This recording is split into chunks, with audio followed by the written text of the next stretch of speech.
Hello, and a warm welcome to yet another exciting episode of Market Views. It's a great pleasure to have you joining us today. My name is Kudakwash Taimo, and today we want to do a monthly review of both our bosses, the Zimbabwe Stock Exchange, as well as the Victoria Falls Stock Exchange. And today joining me on set is my good brother, Ian Banda. So he will help me to tackle some of the pointers that we want to look at today. Ian, welcome on set. Thank you, Kuda. It's a pleasure to be here. Yeah, okay. So perhaps for the benefit of our audience, let's just start by going through the review, just like taking a look at the movers, the shakers, the gainers, and the losers over the month. So just looking at the indices there, we see that the ZSE All Share Index actually fell by 10%.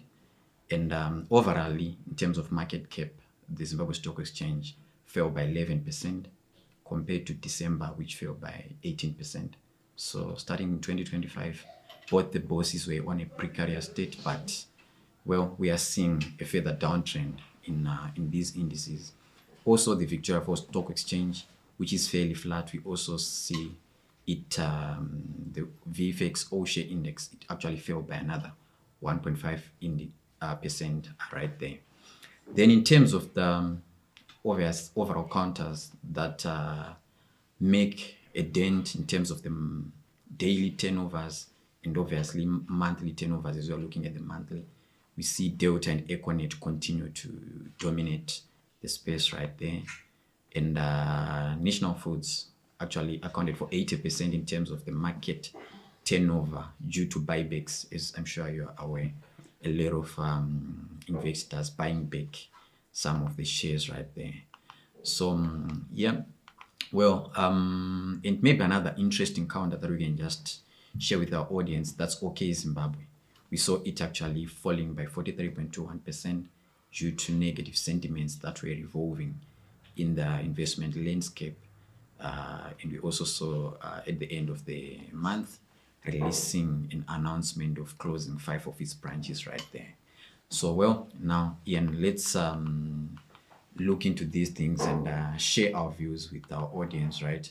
So looking at the overall boss, the Zimbabwe Stock Exchange, what's your view in terms of this downtrend? Do you feel like there's going to be continuation in this downtrend continuing to February, looking at the 11% decline in January compared to an 18% decline in December 2024? Okay, thank you, Kuda. So looking at the ZSC, we noticed that the ZSC has continued on a downward trend, which started around October. Yeah. This has been a result of the tight monetary policy that was put in place, and also the devaluation of the ZiG currency. Yeah. So this has limited the demand or excitement in equities. Also, we have to also look at the devaluation in terms of investors are now buying fewer shares per ZiG held. So that has resulted in the market moving in a downward direction. And I foresee that going into February, the market is also going to follow the same sentiments because the monetary policy released yesterday, if you took note of that, it is actually say that it will continue with the tight monetary policy in place. So I think equities are not going to recover anytime soon. Wow. Okay, that's interesting. So perhaps maybe if one investor is to ask when might the market begin to recover, what would you share with them? I think the market will probably recover when the authorities decide to ease monetary restrictions that are around and also foster some financial stability in the economy. That would actually bring about some confidence in the equities market. Okay, thank you. That's actually enlightening. Now let's look at the foreign denominated bonds, right? The VFX. We also saw the market cap actually dipping by another 1% and also turnover declining by 41% to 11.6 million from 19.6 million, which was recorded in December 2024. And in terms of these are just once-off trades that take place. Looking at in this month that we're looking into January, that 11.6 actually monthly turnover was driven by 9.2 million, which took place in National Foods, the buybacks that we're talking about, and also 19.6 million in December 2024. It was mainly driven by two counters. A one trade which took place on the 5th of December for Simbisa 10 million and Insco 6.5 million, which were net sell-offs from foreign investors. So let's just review these key developments on the Victoria Falls Stock Exchange. And it's dropping into this February. What do you think is likely going to take place on the Victoria Falls Stock Exchange? Okay, thank you, Kuda. So generally, liquidity on the VFX has been flat since its inception.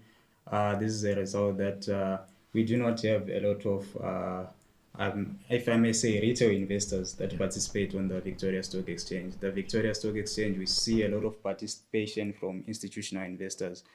And also, I think the negative sentiment currently is because National Foods has decided to delist, actually. So the market is still digesting that news, and people are weighing, is it really a good idea to put their money on the Victoria Stock Exchange, considering the limited liquidity that is already there? And then take into account the delisting of Nat Foods, investor confidence is at a minimum, if I can say. No, that's interesting. No, thank you. So now let's look at the two giants on the Zimbabwe Stock Exchange. We can't close without discussing about this, because actually, if we are to look at daily turnover, these are the counters that contribute over 65% of average daily market turnover. Looking at both of these counters, they released their third quarter trading updates. For Delta, it was the third quarter trading update for the period ending 31 December 2024, and for Econet for 30 November 2024. So looking at these counters, we are actually in the last quarter. They are about to soon announce their full year trading performance, right? And looking at Delta, obviously there were mixed performances, but in terms of declining in volumes, it was the sorghum segment, as always the sparkling beverages segment. And yes, we delved deep into this, but now just looking at the month of January, Delta fell by 7%, right? Maybe one can argue to say these are reflecting fundamental aspects. The decline in the volumes of the sparkling beverages is always the sorghum beer segment, but also Econet, which registered 20% increase in voice usage and 36% in data usage. Both of these counters actually fell. Delta by 7%, Econet Wireless by 22%. So, okay, now zeroing in on Delta Corporation, do you believe this continued decline in share price is fundamentally justified, or primarily is just a liquidity crunch at play? It's my view that this decline in Delta is primarily because of the liquidity crisis we have. Delta's fundamentals are still strong, reflected in their Q3 update. Almost 80% of their revenue is in hard currency. Yes. So they can navigate the tailwinds or anything that is brought about in the local currency. Also, despite the mixed volume performance for the first 9 months, I think Delta is well positioned to actually deliver a strong performance full year. They have put in strategies to actually bring their products to consumers at price levels that are normal, and also taking a look that they have tried to reformulate some of their products to actually alleviate the influence of the sugar tax. Sure. So I think this is just a result of the liquidity crunch that we see, but Delta's fundamentals are still strong. Wow, interesting. I actually concur with you and I share similar sentiments with you. But well, look, you might have somebody with different views. Yeah, so feel free if you have got different thoughts to share with us. Now, let's conclude by Econet. Does the market know something that we do not know? Why, did this counter fail by 22%? Actually, after recording a 20% increase in voice usage and a 33% surge in data usage, in your view? I think the problem with Econet it's on information. Okay. I think you agree with me. It has been a while since we have attended an Econet analyst briefing. Sure. So the market is not really aware of what's happening. And also that takeover of some of EcoCash assets to Econet, it wasn't well articulated or communicated to the market. But if you look at the recent Portras report, Econet rather, it actually holds 86% and 76% respectively in terms of voice and data traffic in the market. So it's actually a market leader. And also for the first 9 months of 2024, they actually invested in 52 5G base stations. So a company will not put so much money into such upgrades if it doesn't have strong fundamentals and it doesn't see the value in investing into the future. So I think the market is just misinformed. Econet is poised for further growth, and we have seen that they have also introduced new products, the smart data for you bundles. I think those will actually be a hit in the market, and they will increase more of its data revenue, which will impact the top line. No, that's interesting, because I'm sure a lot of people, they were looking into that space since Starlink actually entered the space in 2024. Well, there you have it, dear viewers. Thank you for joining us. If you have any question, further comments, kindly drop them down in the link below. But as for today, we thank you for joining us. As for me, my fellow colleague Ian Banda, and the crew behind the scenes, we say bye for now.